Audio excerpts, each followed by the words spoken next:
Next, I request Dr. Ganesh to speak a few words. Dignitaries on the stage and off the dais, student friends, ladies and gentlemen, good evening. I am truly happy and proud to be a part of this wonderful event that celebrates a living poet, Kavindar Tamilanban, and his poetry.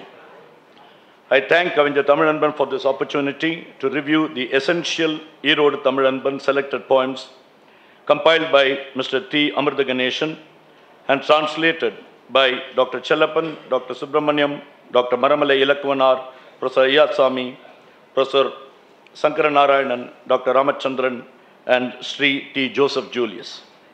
Also take this opportunity to thank Dr. Ilango, Department of Tamil, Madras Christian College, my friend and colleague, for enabling me to be a part of this festival.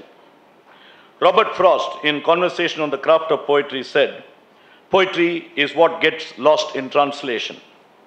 But reading through these translations, one is compelled to contest that statement of Robert Frost, as these translations have happily brought out the essence of Kavindar Tamilanban's poetic genius.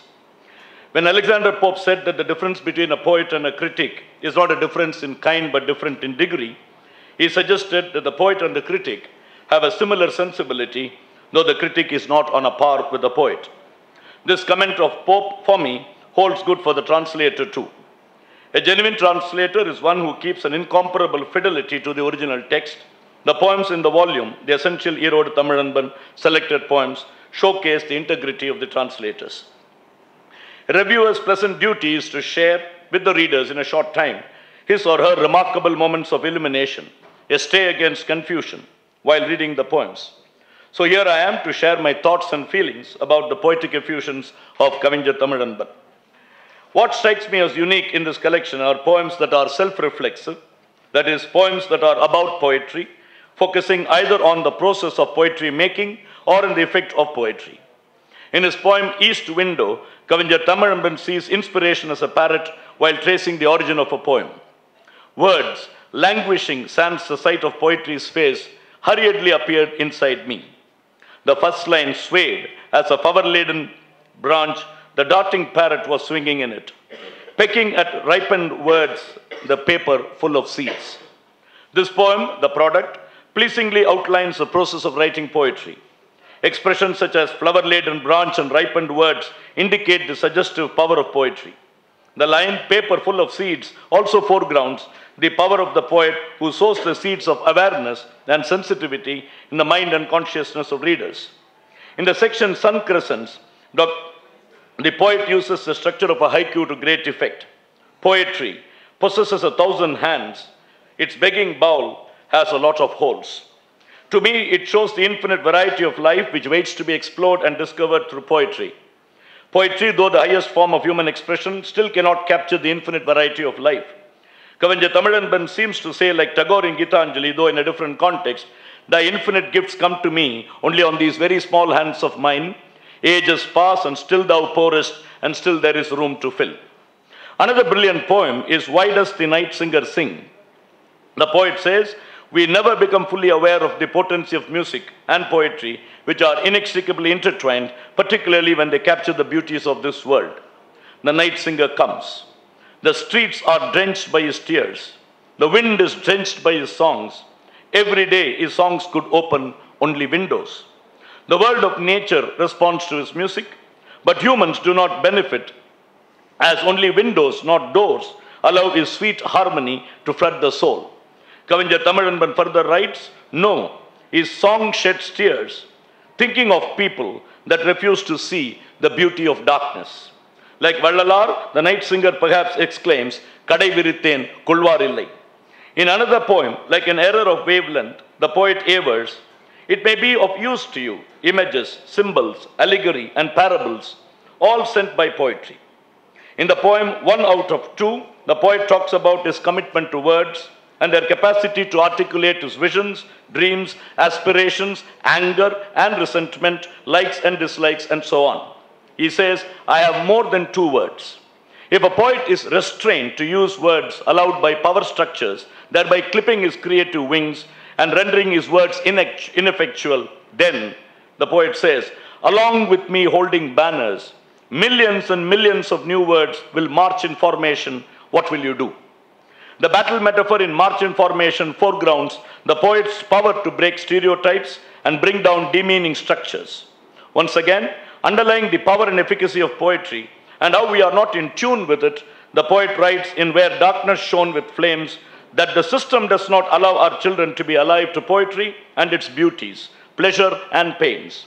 Kambar, Valluvar, Ilango, Bharati and Bharatidasan came out of the school bag and said, "Children, don't you feel it sultry? Come, let's have a hearty walk outside," about poetry. Describing the education system as claustrophobic, the poet suggests that the great poets beckon the children to savor poetry. The lines that follow bring out the stark irony of the situation. When the children are about to go with the poets for the exhilarating walk, lights glowed again. Those that came out of the bag hid themselves in the bag. The darkness moved the lips of parents who said, "Finish your homework and go to bed." The next theme that I would like to elaborate on is Kavindar Tamilanban's deep ecological awareness, which is a need of the hour. Humans' meaningful connection with nature is almost dying. Some of the poignant poems in this collection bring to the fore the importance of this communion with nature and also the way we treat nature. Reminding us one of the wonderful films, say Finding Nemo, the poet writes, "The fishes in glass tanks dreaming much about rubbing shoulders with oceans." These lines in the section Sun Crescents are a touching reminder that a fish tank or even a zoo may appear beautiful until one remembers that the freedom of the fish and the animals is jeopardized. In another poem, Now with a Tree, he celebrates his deep connection with nature. In the moist heart of the earth, made friends with roots. Whenever we felt like causally conversed, stars and I. When nature's language kisses his foreword, the poet writes, the human language sounded perverse. As a genuine poet, quite aware of the environmental issues, the poet believes that sustained life is the property of an ecological system rather than a single organism or species. No individual organism can exist in isolation. In the poem The Doors, the poet says, when the trees were felled to make doors, the woods eaten with shame, in the heart of the axe gnawed a feeling of guilt. In the poem In Praise of Grass, the poet, besides celebrating the abundance of nature in America, also suggests the wonderful interface between nature and poetry and poetic creativity. He writes, in America, where there is ground none grows grass, from the leaves of them pumping green blood into the poems of Whitman. In Austin Library and Mother Courage of Purananuru, the poet with striking brilliance writes, 300 flowers could bloom for a 3-line spa of haiku. Kavindar Tamilanban is a votary of the Tamil language. And as a poet, he has realized its beauty, energy, multivalency, and its widest semantic canvas. So he never misses an opportunity to showcase its competencies. Praising the Tamil language through the genius of Valluvar, the poet says in the poem, A Concern for Concepts with No Lockout, your letters are no dropout seeds, nor are they from dubious holes and lanes. Light's affidavit, life's declaration of roots growing osmosing truth. Going back to the seeds metaphor, he brings out the glory of both Valluvar and the Tamil language that immortalized him. Celebrating the culture complex of the Tamils, he exhorts the younger generation abroad to learn about them. He tells the older generation in that poem, tell them how we live, and we have lived. Let them play kummi and dance kolatam. These lines express the poet's desire to make a significant pact with the Tamil culture. The glory of Tamils is tangibly seen in their worldview that is reflected in their ways of living. The words kummi and kolatam become a synecdoche for the whole of Tamil culture. The poet also asks the NRIs to keep the Tamil language alive, grow Tamil sounds and life on the soil. The poem Thought Feathers celebrates a transnational consciousness, beauty-gated Vaigai waves on Mississippi-Missouri Delta or Kaveri Kansans. If Mississippi of this land be the father of waters, is not the Tamil-rich Tamaraparani the mother? Boris Pasternak said, literature is the art of discovering something extraordinary about ordinary people and saying with ordinary words something extraordinary. In keeping with this dictum, Kavindar Tamilanban celebrates common humanity and commonplace things. The poem Appa and His Umbrella is a heart-rending poem about an umbrella that becomes identified with Appa, particularly with his anger or wrath. A multi-purpose umbrella, as it stalls the heat, keeps the rain away, and also becomes an instrument of punishment. The umbrella has become a spent force, as Appa is no more. Appa's umbrella, he writes, hanging in a corner, bathed in dust, spiders weaving webs around, know not Appa's temper furious. An umbrella becomes a repository of memories indicating incidents at home, such as response to a progress report and an apparent loss of umbrella. Another interesting poem is Crows, My Ancestors. The poet attempts a subversive critique of the popular superstition that crows represent our ancestors and feeding crows is feeding the ancestors. Our ancestors encased in these slices of darkness for the balls of cooked rice we offer on death anniversaries. Why not the departed ancestors turn into a quill, a parrot, or a myna, the poet asks. The poem Doorbell is an excellent poem that gives extraordinariness to an ordinary new doorbell when it impacts a house in diverse ways. Detailing the various times during which the bell is rung, the poet humorously says, the newly fixed doorbell rang and the TV images quivered. In the portrait of mother and father, death dropped its piece.